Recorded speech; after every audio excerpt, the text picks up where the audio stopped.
자, 2025년의 마지막 날입니다. 월스트리트 저널이 보여주는 미국 경제를 보면요. 참, 보면 볼수록 정말 알쏭달쏭합니다. 그렇죠. 한쪽에선 S&P 500이랑 나스닥이 사상 최고치를 경신했다고 축포를 터뜨리는데 다른 한쪽에선 실물 경제가 둔화되고 있다는 경고음이 계속 들려오잖아요. 네, 이 화려한 불꽃놀이 뒤에 뭔가 아주 짙은 그림자가 있는 그런 느낌이랄까요? 맞습니다. 자산 시장의 온도와 현실 경제의 온도가 완전히 다른, 뭐랄까 두 개의 평행 세계가 동시에 존재하는 듯한 그런 역설적인 상황이죠. 2025년을 한마디로 요약하면 혼란스러운 낙관론 정도가 아닐까 싶네요. 오늘 저희가 함께 파헤쳐볼 제요가 바로 그 혼란의 중심을 꿰뚫는 기관 투자자들을 위해 작성된 15,000단어 분량의 심층 전략 보고서입니다. 네, 2026년을 맞이해서 한국의 투자자, 또 기업가, 미래를 준비하는 분들이라면 누구나 가장 궁금해하실 질문들에 대한 실마리를 여기서 좀 찾아보려고 합니다. 네, 보고서가 아주 도발적인 질문들을 던지더라고요. 모두가 엔비디아를 외칠 때 진짜 돈은 다른 곳에서 터지고 있다는 그런 신호라든지 트럼프의 입에서 나오는 약달러라는 단어가 우리 수출 기업에 어떤 폭풍을 몰고 올지 같은 것들이죠. 그렇죠. 이 모든 변화 속에서 우리가 뭘 보고 뭘 준비해야 할지 그 핵심을 짚어보겠습니다. 좋습니다. 그럼 첫 번째 주제부터 바로 들어가 보죠. 솔직히 저도 이 보고서 읽기 전까지는 AI 하면 당연히 엔비디아라고 생각했는데 첫 장부터 마이크론 테크놀로지 숫자가 나와서 깜짝 놀랐습니다. 아, 그 숫자요? 2025년 한 해 주가 상승률이 무려 248%라니요. 같은 기간 엔비디아는 40% 상승에 그쳤는데 거의 6배 차이잖아요. 아니 이게 어떻게 가능한 수치죠? 장이 GPU라는 두뇌에서 메모리라는 혈관으로 완전히 넘어왔다는 결정적인 증거거든요. 아, 두뇌에서 혈관으로요? 네, AI 모듈이 기하급수적으로 커지면서 아무리 똑똑한 두뇌, 즉 GPU가 있어도 거기에 데이터를 실시간으로 공급해주는 혈관, 메모리의 속도가 못 따라가는 메모리 장벽 문제가 드디어 현실이 된 겁니다. 아, 그 메모리 장벽이라는 게 단순히 데이터를 읽고 쓰는 속도 문제인가요? 아니면 보고서에서 언급된 것처럼 전력 소모나 발열 같은 다른 문제들도 복합적으로 얽혀 있는 건가요? 아주 정확한 질문입니다. 속도도 문제지만 데이터를 계속 옮기는 과정에서 엄청난 전력을 소모하고 열이 발생하거든요. 그렇군요. 이걸 해결할 유일한 대안이 바로 HBM, 고대역폭 메모리입니다. 데이터를 여러 차선으로 한 번에 넓게 보내서 속도를 높이고 전력 효율까지 잡는 기술이죠. 그런데 이걸 만들 수 있는 기업이 전 세계에 단 3곳뿐입니다. 세 곳이요? 네, SK 하이닉스, 삼성전자, 그리고 마이크론. 수요는 폭발하는데 공급이 극도로 제한되니까 가격이 천정부지로 뛴 거죠. 그렇군요. 그러니까 메모리가 예전처럼 그냥 경기를 타는 평범한 부품, 커머디티가 아니라 AI 시대의 석유 같은 전략 자산으로 위상이 완전히 바뀌었다. 마이크론이 248%는 바로 그 선언 같은 거군요. 맞습니다. 그래서 이 보고서는 2026년이 SK 하이닉스와 삼성전자에게는 그야말로 명운이 걸린 결정적인 한 해가 될 거라고 아주 강하게 이야기하고 있습니다. 아, HBM 시장에서의 기술 리더십이 이제 기업의 분기 실적이나 주가를 넘어서 생존과 직결되는 절대 변수가 되어버린 거죠. 그런데 HBM이 그렇게 중요해졌다는 건 알겠습니다. 하지만 보고서가 마이크론의 248% 상승을 온전히 HBM 때문이라고만 설명하던가요? 혹시 엔비디아의 성장세가 시장에 너무 높은 기대치에 못 미쳤다거나 다른 리스크가 부각된 영향도 있지 않았을까요? 물론 복합적이죠. 엔비디아 독주 체제에 대한 피로감과 함께 다른 플레이어들의 약진도 두드러졌습니다. 아, 다른 기업들도요? 네, AMD가 78% 상승했고 구글이나 메타 같은 빅테크 기업들의 자체 칩 설계를 돕는 브로드콤도 51%나 올랐어요. 꽤 많이 올랐네요. 중요한 건 흐름의 변화입니다. 단순히 엔비디아 GPU를 사모으는 인프라 구축 단계에서 그 인프라로 뭘 할 거냐, 즉 AI의 실질적인 활용 단계로 시장의 관심이 넘어가고 있다는 거죠.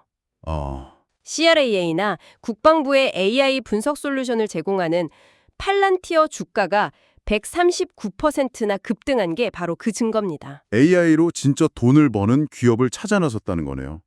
하지만 이 화려한 성장 뒤에 숨겨진 비용 구조를 보면 정말 입이 떡 벌어집니다.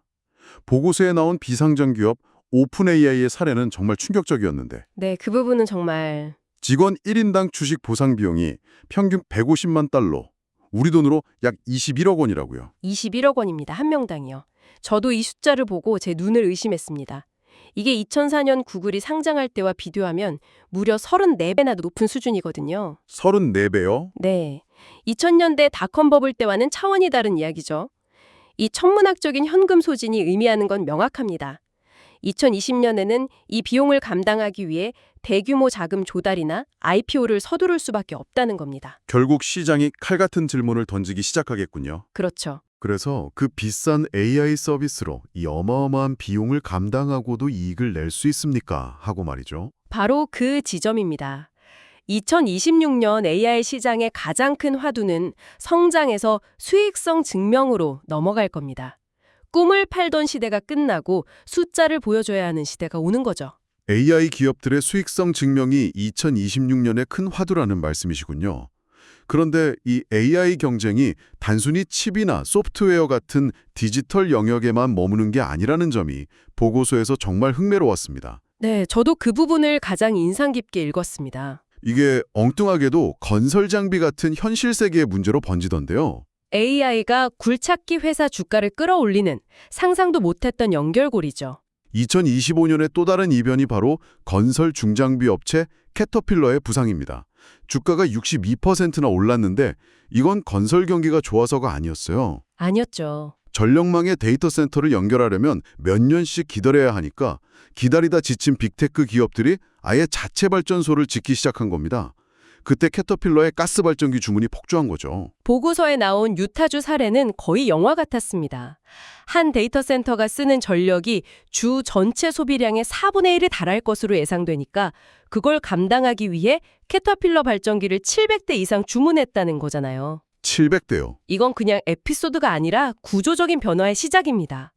전기가 없어서 AI를 못 돌리는 시대, 즉 AI 테마가 반도체를 넘어 전력 인프라, 변압기, 전선, 유틸리티 산업으로 확장되었다는 명백한 증거입니다. 와, 이건 미국의 노후화된 전력망 교체 수요와 맞물려서 한국의 LS 일렉트릭이나 HD 현대 일렉트릭 같은 관련 기업들한테는 정말 엄청난 기회가 될 수 있겠네요. 맞습니다. 이미 수주가 쌓이고 있죠. 하지만 보고서는 여기서 새로운 갈등이 나타나고 있다고 경고합니다. 갈등이요? 바로 에너지 연방주의라는 개념인데요.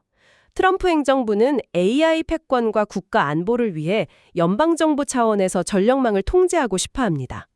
AI 데이터 센터는 국가 기관 산업이니 최우선으로 전기를 공급하라는 식이죠. 하지만 주정부 입장은 다르겠군요. 당연하죠. 플로리다 같은 주정부는 데이터 센터가 우리 주 전기를 다 빨아가면 지역 주민들 전기요금은 누가 책임지냐? 면서 강력히 반발하고 있습니다. 결국 2026년 AI 인프라 확장의 가장 큰 걸림돌은 기술이나 자본이 아니라 바로 이 연방정부와 주정부 간의 정치적 갈등이 될 수 있다는 게 보고서의 날카로운 지적입니다. 물리적인 전력 전쟁만큼이나 중요한 게 바로 눈에 보이지 않는 환율 전쟁인데 특히 트럼프 대통령의 약달러 선언은 정말 우리 경제에 가장 직접적인 변수가 될 것 같습니다. 그렇죠. 달러가 강하면 트럭도 팔 수 없다는 말을 노골적으로 하고 다니잖아요. 그건 단순한 불평이 아닙니다. 1985년 미국이 일본과 독일을 압박해서 엔화와 마르크화 가치를 인위적으로 끌어올렸던 플라자 합의의 망령을 소환하는 아주 강력한 정치적 신호로 봐야 합니다. 미국 제조업을 살리기 위해서라면 동맹국에게 환율 조정을 압박할 수 있다는 선전포고나 다름없죠. 그런데 여기서 정말 흥미로운 변수가 등장합니다. 바로 중국의 태도인데요. 보통 미국이 달러 약세를 원하면 중국은 위안화 약세로 맞불을 놓는 게 공식이었는데 이번엔 좀 다르다는 거죠. 맞습니다. 놀랍게도 중국 내부에서도 위안화 절상, 즉 강한 위안화가 필요하다는 목소리가 힘을 얻고 있다는 점입니다. 정말요? 왜죠? 수십 년간 유지해온 수출 중심 경제 모델이 한계에 부딪히면서 이제 내수 소비를 키워야 한다는 절박감이 커졌거든요. 그러려면 국민들의 실질적인 구매력을 높여야 하고 가장 확실한 방법이 자국 통화 가치를 올리는 겁니다. 잠시만요. 그런 정말 골치 같은 시나리오가 그려지는데요. 트럼프는 달러 약세를 위해 다른 나라 통화가 강해지길 바라고 중국은 내부 필요 때문에 위안화 강세를 용인할 수 있다? 네. 이 두 힘이 맞아떨어지면 위안화와 경제 구조가 비슷한 원화 가치도 동반 상승 압력을 받게 되는 즉 원달러 환율이 급격히 하락하는 상황이 올 수도 있다는 거네요. 바로 그 가능성을 이 보고서는 2026년 한국 경제의 최대 리스크로 꼽고 있습니다. 그렇게 되면 현대차나 기아 같은 우리 수출 기업들의 가격 경쟁력에 바로 빨간불이 켜지는 겁니다. 아, 똑같은 차를 팔아도 달러로 받은 돈을 원화로 바꿨을 때 손에 쥐는 돈이 줄어드니까요. 2020년 외환 시장은 그야말로 살얼음판이 될 겁니다. 기업들의 정교한 환해제 전략이 그 어느 때보다 중요해지는 한 해가 될 겁니다. 자산 시장의 열기와는 너무나 다른 현실 경제의 혼란스러운 신호들을 좀 더 들여다보죠. 보고서가 제시한 이 데이터는 정말 수수께끼 같았어요. 네, 그 부분 저도 좀 의아했습니다. 11월 실업률은 4.6%로 꽤 높게 올랐는데 3분기 경제 성장률은 무려 4.3%를 기록했다. JP모건은 이걸 고용 없는 확장이라고 부르더군요. 고용은 늘진 않는데 경제는 성장한다. 이게 대체 어떻게 가능한 일이죠? 어쩌면 우리가 AI가 만들어낼 새로운 경제 환경의 입구에 서 있다는 신호일 수 있습니다. 새로운 환경이요? 네, AI 도입으로 높아진 생산성이 고용 증가 없이도 혹은 약간의 고용 감소에도 불구하고 전체 성장을 이끌어가는 거죠. 그리고 바로 이 점이 미국 연준의 통화 정책을 극도로 복잡하게 만들고 있습니다. 성장률이 저렇게 높으니 섣불리 금리를 내리기가 어렵다는 거군요. 그렇습니다. 물가는 잡히는 것 같은데 경제가 너무 뜨거우니까 굳이 금리를 서둘러 내릴 이유가 없다고 보는 거죠. 실제로 12월 FOMC 의사록을 보면 연준 내부의 고민이 그대로 드러납니다. 다수의 위원들이 추가적인 금리 인하에 대해 꺼린다, reluctant 라는 이례적으로 강한 표현까지 썼어요. 심지어 금리 인하 결정에 반대표가 3명이나 나왔다는 점도 충격적이었습니다.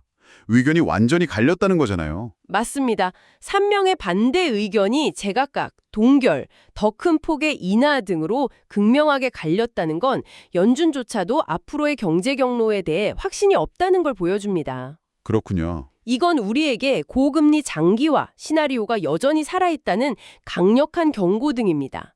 2020년 금리 인하 경로가 시장의 기대처럼 순탄치만은 않을 거라는 예고편이죠. 이런 거시경제 상황은 산업별로도 명암을 뚜렷하게 가르고 있습니다. 전기차 시장의 상징이었던 테슬라는 2년 연속 판매량 감소가 유력해지면서 그야말로 전기차의 겨울을 맞고 있고요. 그래서 테슬라가 그토록 자율주행, 즉 로보택시 사업으로의 전환을 서두르는 겁니다. 더 이상 전기차 판매만으로는 과거와 같은 폭발적인 성장을 담보할 수 없다는 위기감의 표현이죠. 자동차 회사가 아니라 AI 회사로 거듭나겠다는 선언이네요. 바로 그거죠. 이건 단기적으로는 LG에너지솔루션이나 SK온 같은 우리 배터리 기업들한테는 힘든 소식일 수밖에 없겠네요. 당장 주문이 줄어들 수 있으니까요. 네, 분명 힘든 시기일 겁니다. 하지만 보고서는 한 발 더 나아가 장기적인 관점도 제시합니다. 장기적인 관점이요? 결국 로보택시 같은 완전 자율주행 시대가 오면 지금보다 훨씬 더 높은 에너지 밀도와 안정성 그리고 긴 수명을 가진 배터리가 필수적이게 됩니다. 아, 지금의 어려움이 오히려 우리 기업들이 그 차세대 시장을 준비하고 기술 격차를 벌릴 수 있는 기회가 될 수도 있다는 거죠. 지금이 바로 그 전환을 준비해야 할 때라는 숙제를 던져주고 있습니다. 정리를 좀 해보겠습니다. 2025년은 AI라는 거대한 기술 혁신의 꿈이 시장을 이끌었지만 그 화려한 무대 뒤에서는 전력 부족이라는 물리적 한계, 예측 불가능한 통화 정책, 그리고 트럼프발 환율 전쟁이라는 현실의 제약들이 수면 위로 떠오른 해였네요. 네.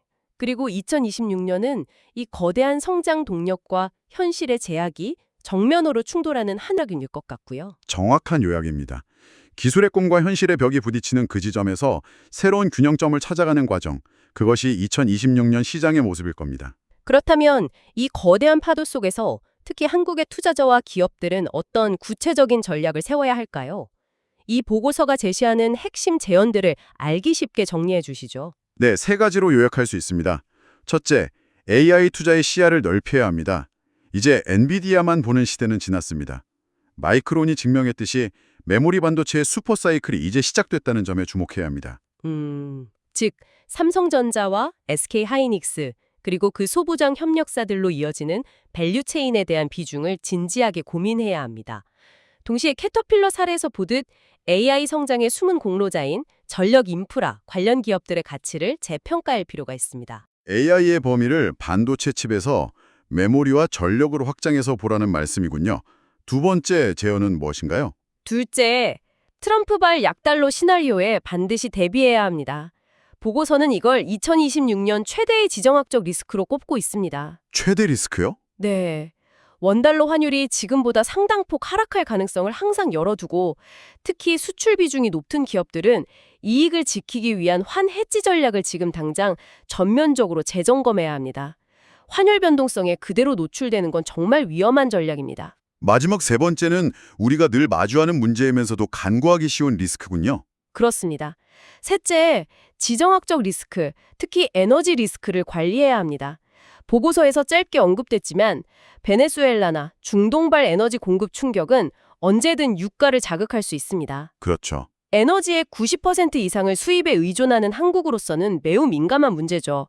따라서 개인이나 기업의 포트폴리오에 유가와 연동되는 에너지 관련 자산을 일부 편입해서 예기치 못한 인플레이션 위험을 분산하는 전략을 고려해 볼 필요가 있다는 조언입니다. 들어보니 결국 2026년의 진정한 승자는 가장 빠르고 화려한 AI 칩을 만드는 기업이 아니라 그 AI를 돌릴 전기를 가장 안정적으로 공급하고 격동의 환율 전쟁 속에서 꿋꿋하게 현금 가치를 지켜내고 에너지 위기에도 흔들리지 않는 어찌 보면 가장 기본에 충실한 기업이 될지도 모르겠다는 생각이 듭니다. 네. 화려한 기술의 이면에 있는 가장 기본적이고 물리적인 현실의 문제를 해결하는 능력이 그 어느 때보다 중요해지는 한 해가 될 겁니다. 혁신이 현실의 벽을 만났을 때 진짜 실력이 드러나는 법이니까요. 기술 혁신의 가장 뜨거운 정적에서 다시 전기, 환율, 유가 같은 가장 오래된 현실의 제약으로 돌아온 지금 2026년을 준비하는 당신의 전략은 어디에 초점을 맞추고 있습니까?